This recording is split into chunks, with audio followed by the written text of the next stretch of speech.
क्या आप जानते हैं कि महिला सुंदर दिखने के लिए अपने दांतों को छेनी से ठोक ठोक के तेज क्यों करती है? और जापान की महिलाएं दांत काले क्यों करवाती है?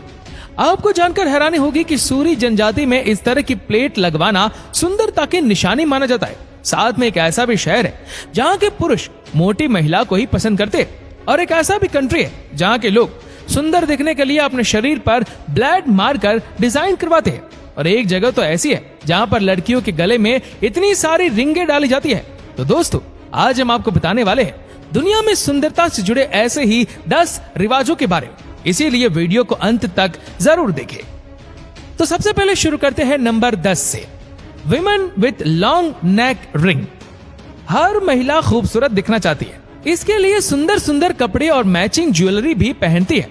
लेकिन म्यांमार में महिलाओं की सुंदरता का पैमाना कपड़े और ज्वेलरी नहीं, बल्कि सुंदर गर्दन पाना भी है। यहाँ की महिलाएं गर्दन को सुंदर बनाने के लिए ऐसी रिंग डालकर रखती है जो उनको सबसे अलग कर देता है। खास बात यह है कि बचपन से ही बच्चियों के गले में रिंग डालनी शुरू कर दी जाती है और उम्र के साथ रिंग्स की संख्या बढ़ती चली जाती है। छल्ले डालने की प्रक्रिया 5 साल की उम्र से शुरू हो जाती है। बता दें कि म्यांमार में ट्राइबल महिलाएं गले में रिंग्स पहनती है। पहली बार 5 से 8 साल की उम्र में ये रिंग पहनाई जाती है। यहाँ लंबी गर्दन को खूबसूरती का प्रतीक माना जाता है। उम्र बढ़ने के साथ साथ इन रिंग्स की गिनती भी बढ़ती जाती है। कहा जाता है कि जितनी बड़ी उसकी गर्दन होगी उतना ही अच्छा उसे पति मिलेगा। Number 9, teeth चेशलिंग। इंडोनेशिया में ज्यादातर ट्राइबल्स का मानना है कि महिलाएं ज्यादा सुंदर तब दिखती है जब उनके दांत बहुत शार्प और नुकीले हो। इसलिए वहां पर महिलाओं को सुंदर दिखने के लिए उनके दांतों को तराशा जाता है। इंडोनेशिया में लोग छेनी से अपने दांत तेज करते हैं। वे बिना किसी महिला को बेहोश किए इसकी प्रैक्टिस करते हैं, जो कि दर्दनाक भी होता है। वहां की महिलाएं मानती है कि अगर वो दर्द के बारे में सोचेंगी तो उन्हें सुंदरता नहीं मिलेगी। इंडोनेशिया में महिलाएं शादी से पहले अपने टीथ चिसलिंग करवाती है ताकि वो सुंदर दिखे, और जो महिलाएं ऐसा नहीं करती उन्हें जबरदस्ती ऐसा कराने को कहा जाता है। Number 8, lip plates. ये देखने में भले ही काफी अजीब लगे, लेकिन इथियोपिया की सूरी जनजाति के महिलाओं द्वारा होठों पर प्लेट लगवाना आम बात है। सूरी जनजाति में इस तरह की प्लेट लगवाना सुंदरता की निशानी माना जाता है। जनजाति की अनोखी प्रथा के तहत लड़कियों के बड़े होते ही उनके निचले जोश के 2 दांत तोड़ दिए जाते हैं और लिप को काटकर छेद बना दिया जाता है। इसके बाद उनके होठ में सख्त मिट्टी की प्लेट लगा दी जाती है। समय के साथ साथ इस प्लेट का साइज बढ़ाया जाता है ताकि उनके होठ और बड़े हो जाए और वे ज्यादा सुंदर दिखे। यहाँ महिलाओं के लिए खूबसूरती का मतलब बड़े लिप्स है। Number 7, black teeth. जापान में टीथ ब्लैकनिंग का कल्चर बहुत पुराना है। यहाँ महिलाएं अपने दांत काले करवाती है। जापान के साथ साथ आसपास के कई एशियन कंट्रीज जैसे चाइना, थाईलैंड और वियतनाम में भी हमें ये कल्चर देखने को मिलता है, मगर इसकी शुरुआत जापान से ही मानी जाती है। जापान में टीथ ब्लैकनिंग का अलग ट्रेंड है। इसे ओहा गुरु कहा जाता है।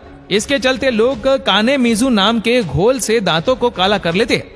अब ऐसा इसलिए क्योंकि पहले जापान में दांतों को काला करना समझदारी और खूबसूरती की निशानी माना जाता था। इसलिए रॉयल फैमिलीज के लोग अपने दांतों को हमेशा काला कर लेते थे। इसके अलावा शादी या अंतिम संस्कार जैसे मौकों पर भी लोग अपने दांतों को काला कर लेते थे। ऐसा भी माना जाता है कि टीथ ब्लैकनिंग दांतों की सड़न को रोकता है और उन्हें अधिक सुंदर बनाता है। हालांकि इस तरीके के ट्रेंड अब ज्यादा देखने को नहीं मिलता है। Number 6, crooked teeth. दोस्तों, जापान अपने कल्चर और अनूठी परंपराओं के लिए हमेशा फेमस रहा है, लेकिन कुछ जापानी इन्वेंशंस इतने अजीबोगरीब है कि आपको देखने के बाद कुछ समझ ही नहीं आएगा कि इस तरह से क्यों और कैसे है। बता दें कि जापान में ज्यादातर महिलाओं को क्रूकेड टीथ यानी कि डबल टीथ का ट्रेंड बढ़ रहा है, जिसमें इनके दांत अगर बीच में से टूटे हैं और उबड़ खाबड़ होंगे तो उन्हें बेहद खूबसूरत माना जाएगा। अब ऐसे अजीबोगरीब स्टाइल स्टेटमेंट में लोग भले ही वैम्पायर लगते हो, लेकिन जापान में इसे सुंदरता का प्रतीक मानते हैं और जापानी महिलाएं सिर्फ नकली टेढ़े दांतों के लिए डेंटल क्लिनिक जाती है। उनके लिए ये ट्रेंड अपनी खूबसूरती में 4 चांद लगाने जैसा है। Number 5, plus size beauty. खूबसूरत महिलाएं पतली नहीं होती, उन्हें मोटा होना चाहिए, ऐसा मानना है मोरेटोनिया में रहने वाले लोगों का। यहाँ के पुरुष हमेशा से बड़ी मोटी महिलाओं को चाहते हैं, मगर महिला अधिक वेट वाली नहीं होती है तो लोग उससे जबरदस्ती मोटा करते हैं। यहाँ जबरदस्ती खिलाना भी नॉर्मल बात है। इसे अक्सर गेवाज कहा जाता है। बड़ी औरतें यहाँ की लीगेसी है और इसीलिए यहाँ पर महिलाओं के वजन बढ़ाने के लिए उन्हें ज्यादा से ज्यादा खिलाने पर जोर दिया जाता है। उन्हें हर दिन कम से कम 16,000 कैलोरीज खाने की जरूरत होती है, जिससे वो मोटी हो सके और सुंदर दिख सके। अगर वो मोटी नहीं होती है तो उन्हें लोगों के तानों को झेलना पड़ता है। Number 4, scary fixation. दोस्तों, अफ्रीकन कंट्रीज में स्कैरी फिक्सेशन ज्यादा देखने को मिलता है, जिसमें स्किन को ब्लेड से कट करके डिजाइन बनाया जाता है। अफ्रीका के ज्यादातर लोगों की बॉडी पर इस तरह के निशान देखने को मिलते हैं। अफ्रीका में स्कैरी फिक्सेशन सुंदरता का एक रूप है। इस तरह निशान आपकी बॉडी को और ज्यादा खूबसूरत बनाते हैं। बता दें कि ये निशान एक जैसे नहीं होते, इनका साइज और स्ट्रक्चर डिफरेंट भी हो सकता है। कुछ लोगों की बॉडी पर इन कट्स के अलावा टैटूज भी बने होते हैं और यह सिर्फ अफ्रीका में ही देखने को नहीं मिलता है। आजकल इंडिया में भी बहुत सारे महिलाओं और पुरुषों के शरीर पर टैटू देखने को मिलते हैं, पर ऐसा माना जाता है कि स्कैरी फिक्सेशन और टैटूज का ट्रेंड सबसे पहले अफ्रीकन कंट्रीज में शुरू हुआ था।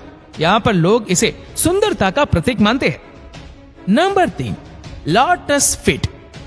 पुराने समय में चाइना की महिलाओं की सुंदरता को उनके छोटे पैरों से देखी जाती थी, लेकिन इसके लिए उन्हें कई जतन भी करने पड़ते थे। यानी इसमें महिलाओं के पैर के साइज को बदला जाता था, जिसके लिए 5 साल की उम्र से उनके पैरों को बांधना शुरू कर दिया जाता था। इस ट्रेडिशन को लोटस फीट कहा जाता था। इसके लिए लोटस शूज भी बनाए जाते थे, यानी पैरों का आकार 2 फीट से ज्यादा नहीं होना चाहिए। पैर सॉफ्ट, सिमेट्रिकल और फ्रेग्रेंट होने चाहिए। यहाँ बड़े पैरों को अच्छा नहीं माना जाता था। हालांकि कुछ समय बाद इस ट्रेडिशन पर बैन लगा दिया गया था, लेकिन आज भी कई ट्राइबल महिलाएं इस ब्यूटी ट्रेडिशन को फॉलो करती हुई नजर आ सकती है। नंबर 2, अलोंगेटेड एयरलॉप्स। साउथ केन्या की मासाई ट्राइब्स जनजाति की महिलाओं की खूबसूरती का पैमाना उनके बाल या शरीर पर पहने हुए कपड़े नहीं है, बल्कि उनके बड़े कान के छेद है। बता दें कि ये महिलाएं कलरफुल शॉल और कपड़ों के साथ अलग अलग तरह की रिंग्स पहनती है। इनके कान के छेद बेहद बड़े होते हैं, जिनमें वह डांगलिन एयरिंग पहनती है। वो अपने कान के छेद को बड़ा करने के लिए दांत, पत्थर और लकड़ी जैसी भारी चीजों का इस्तेमाल करती है। बता दें कि ये उनकी सदियों से चली आ रही परंपरा है, जिससे ज्यादातर लोग फॉलो करते हैं। केन्या में आमतौर ईयर स्ट्रेचिंग जैसे ट्रेडिशन की प्रैक्टिस नहीं की जाती, बल्कि यहाँ के मासाई ट्राइब्स लोगों द्वारा ही किया जाता है। Number 1, nose bandage. दोस्तों, ईरान की ज्यादातर महिलाएं खूबसूरत दिखने के लिए नोज सर्जरी करवाती है। सबसे दिलचस्प बात यह है कि दुनिया के सबसे ज्यादा नाक की सर्जरी ईरान में होती है। ये यहाँ का सबसे बड़ा ट्रेंड है। ईरान में ज्यादातर महिलाएं हॉलीवुड और वेस्टर्न कल्चर से इन्फ्लुएंस है, इसलिए यहाँ पर स्मॉल नोज को सबसे ज्यादा खूबसूरत माना जाता है।